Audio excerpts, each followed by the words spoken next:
everybody, we're looking at number 11. It says find the area, and we're looking at a triangle, and here are our choices. I did blow the thing up so that we can see it a little bit better, and I did write the formula down for area of a triangle, which is area equals half of the base times the height. So your challenge here is to figure out what should we use for the base. And I always like to say, if you have something on grid lines, first find the side that lines up perfectly with the grid lines. And that would be this side right here. That lines up perfectly. See how you can actually count? And if we count, see it's 1, 2, 3 units. So let's substitute that number 3 underneath the B. Use red so we know that that's what matches it. And if we write everything that's left, we have area equals, and our constant here is a half. The base is 3. We're going to be multiplying that with the height. Now, when you're finding the height, I want to remind you all, we've talked about this a lot in class, the height has to be perpendicular to the base. So if you look at this green line that I have here, if I hold that up to the red line, that forms a 90-degree angle. And you have to make sure that you go all the way to the other vertex. So do you see how, if I'm going to move this out a little bit over here, and you can see that that matches up with the vertex. Oftentimes on a worksheet, they're going to show you that with a dotted line, and I was always confused about why is that on the outside of the triangle? But that's the reason why, because it has to be perpendicular to the base. And if we're saying that this is the base right here, and I can kind of do a dotted line here to show that that's just extending it out, but that's not actually part of the base. So I don't even want to confuse you, so I'm going to erase that. That's not part of it. So if we count the units here for this green line, let's do that. So we have 1, 2, 3, 4, 5.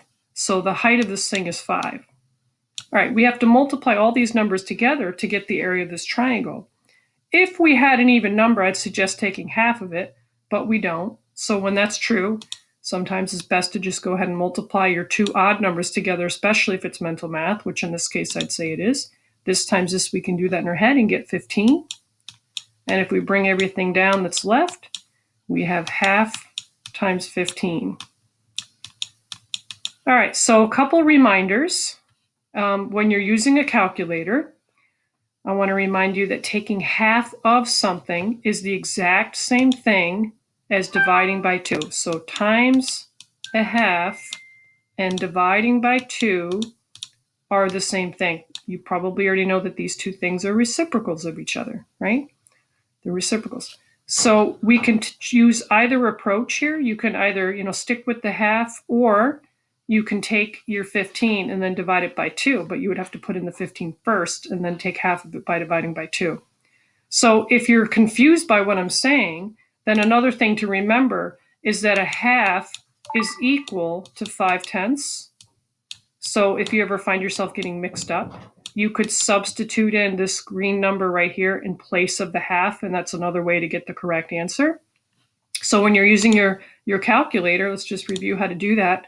When you're using your calculator and you're taking advantage of the fact that these two things are the same thing, then your approach there is to take this number first and put it in there, hit the divided by button, and then hit 2. Now I'm not going to do that because you're going to do that, but you'll hit the equal sign and that'll give you the answer. Your other option is, like I said before, but it'll be more buttons, is to take your decimal equivalent of a half, which is 5/10, and multiply it with the other number that's given, and then hit the equal button.